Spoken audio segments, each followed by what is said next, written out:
सजग असलेलं एकमेव व्यासपीठ भारत न्यूज 44, बातमी तीही बिंदास। काय कार्यक्रम आहे नेमकं तुमचं त्यात? क्रांतीसूर्य बिरसा मुंडा यांच्या 150व्या जयंती वर्षाच्या निमित्तानं भगवान बिरसा मुंडांची जयंती 15 नोव्हेंबरला असल्यामुळे या संपूर्ण वर्षामध्ये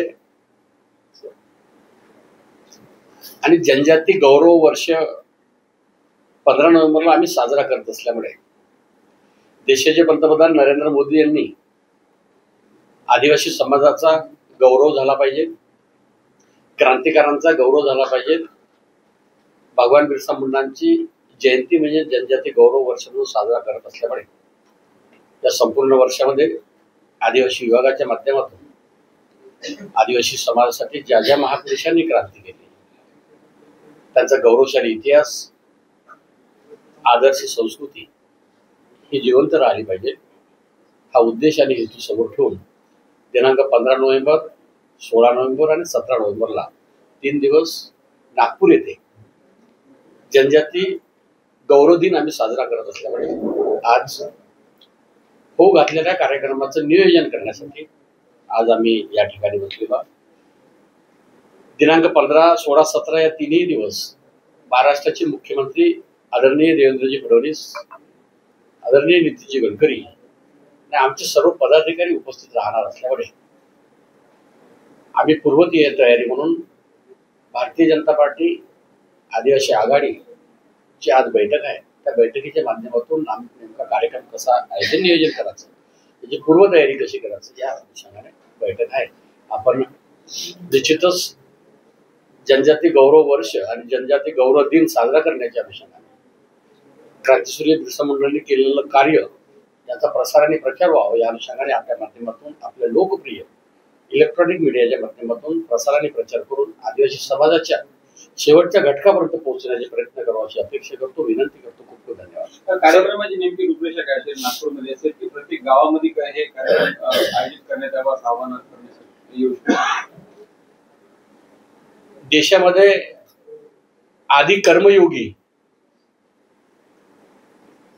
संपूर्ण देशामध्ये आदि कर्मयोगीच्या अंतर्गत धरती आबा ग्राम उत्कर्ष अभियान,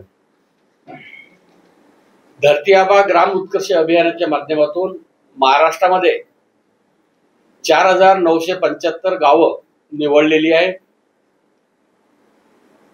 आदि कर्मयोगी अंतर्गत धरती आबा ग्राम उत्कर्ष अभियाना अंतर्गत या सर्व गावामध्ये 25 योजना आणि 17 विभागाच्या माध्यमातून गावामध्ये उत्कर्ष निर्माण झाला पाहिजे, जनजागृती निर्माण झाली पाहिजे आणि प्रत्येक योजना त्या घरापर्यंत पोहोचली पाहिजे, लाभार्थ्यांपर्यंत पोहोचली पाहिजे, गरीबातला गरीब व्यक्तीच्या चेहऱ्यावर हास्य निर्माण झालं पाहिजे, त्यांचं जीवनमान उंचावलं पाहिजे हा संकल्प ठेवून देशाचे पंतप्रधान नरेंद्रजी मोदी आणि महाराष्ट्राचे मुख्यमंत्री देवेंद्रजी फडणवीस यांच्या नेतृत्वामध्ये 4975 गावामध्ये अतिशय चांगलं नियोजन झालेलं आहे, कामं सुरू झालेली आहे। तर या जयंतीच्या माध्यमातून, या वर्षाच्या माध्यमातून सर्व गावामध्ये आम्ही पोहोचणार आहे।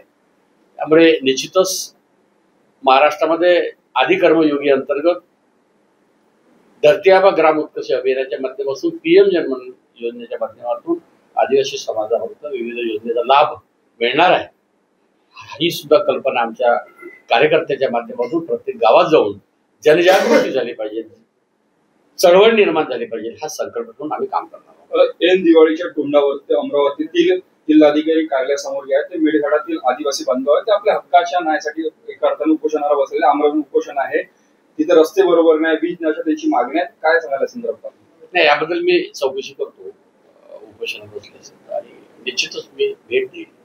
आदिवासी बांधव हा उपोषणाला बसून असेल तर मी निश्चितच जिल्हाधिकारी महोदयांसोबत चर्चा करून त्यांचा प्रश्न सोडवेन। सर, आरक्षणाचा प्रश्न राज्यभर जास्त आहे। आदिवासी मधून सुद्धा आरक्षण मागलं जात आहे, जसं बंजारा समाज आदिवासी। महाराष्ट्राचे मुख्यमंत्री देवेंद्रजी फडणवीस, एकनाथजी शिंदे, अजितदादा पवार आदिवासी समाजावर प्रचंड प्रेम आणि विश्वास आहे। आदिवासी समाजाप्रती प्रचंड सहानुभूती आहे. आदिवासी समाजाच्या आरक्षणाला धक्का लागणार नाही. आदिवासी समाजाच्या आरक्षणात घुसखोरी होणार नाही.